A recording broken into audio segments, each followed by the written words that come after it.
কাঁচা আমের টক ঝাল মিষ্টি আচার, যেটা খেতে তো আমরা বাচ্চা থেকে বড় সবাই ভালোবাসি। তো চলো সেটাই আজকে বানাবো। দেখো কড়াইয়ে দিয়ে দিয়েছি প্রথমে হচ্ছে সর্ষের তেল, আর তার মধ্যে দিলাম বেশ কিছুটা পরিমাণ পাঁচফোড়ন। এবার এটাকে একটু তেলের সাথে ভালো করে 2 সেকেন্ড মতো হতে দেবো। তার মধ্যে দিয়ে দিচ্ছি দেখো হচ্ছে আম, নুন হলুদ দিয়ে শুকিয়ে রেখেছিলাম একটা দিন পুরো কড়া রোদে, সেই আমটাকেই দিয়ে দিচ্ছি তেলের মধ্যে।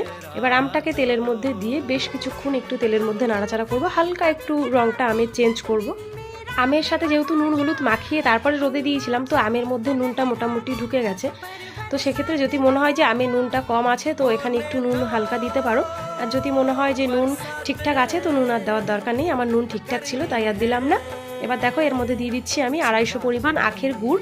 আখের গুড়ের বদলে অন্য কোনো গুড়ও দেওয়া যাবে, আমি এখানে আখের গুড় পেয়েছি তাই আখের গুড় দিলাম। এবারে গুড়টাকে ভালো করে এর সাথে মিশিয়ে নিতে হবে। আর দেখো গুড়টা যাতে ভালো মতো গলে যায়, তাই আমি এর মধ্যে অল্প একটু পরিমাণ জল দিয়ে নিয়েছি, নিয়ে ভালো করে সমস্তটা মিশিয়ে নিচ্ছি। এবার এটাকে একটু ফুটতে দেওয়ার অপেক্ষা।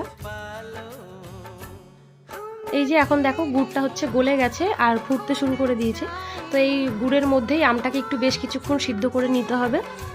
আমি এখানে ঢাকা দিয়ে প্রায় ওই 5 থেকে 6 মিনিট মতো ফুটিয়ে নিয়েছিলাম। তারপরে দেখো কালারটা আস্তে আস্তে আরও চেঞ্জ হয়ে গেছে, আর মোটামুটি গুড়টাও অনেকটা টেনে এসছে, একটু শুকিয়ে শুকিয়ে এসছে। এবার আমি এর মধ্যে অ্যাড করবো হচ্ছে মশলা।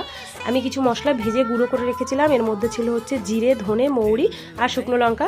এগুলোকে ভেজে আমি একসাথে গুঁড়ো করে রেখেছিলাম, সেই মশলাটাই এখন আমি দিয়ে দিলাম। আর হ্যাঁ, মশলাটাকে কিন্তু একদম পুরো মিহি করে গুঁড়ো করিনি, একটু একটু দানা দানা রেখেছি। মশলাটা একটু একটু দানা দানা মুখে পড়লে বেশ ভালো লাগে। তো এইবার এই মশলাটাকে ভালো করে এই আমের সাথে আর গুড়ের সাথে একটু মিশিয়ে নিলেই হয়ে যাবে আচার রেডি। মশলাটা দেওয়ার পর কিন্তু দারুণ একটা গন্ধ বেরিয়েছে, আর এই যে দেখো পুরো একদম মাখো মাখো একটা ভাব হয়ে গেছে।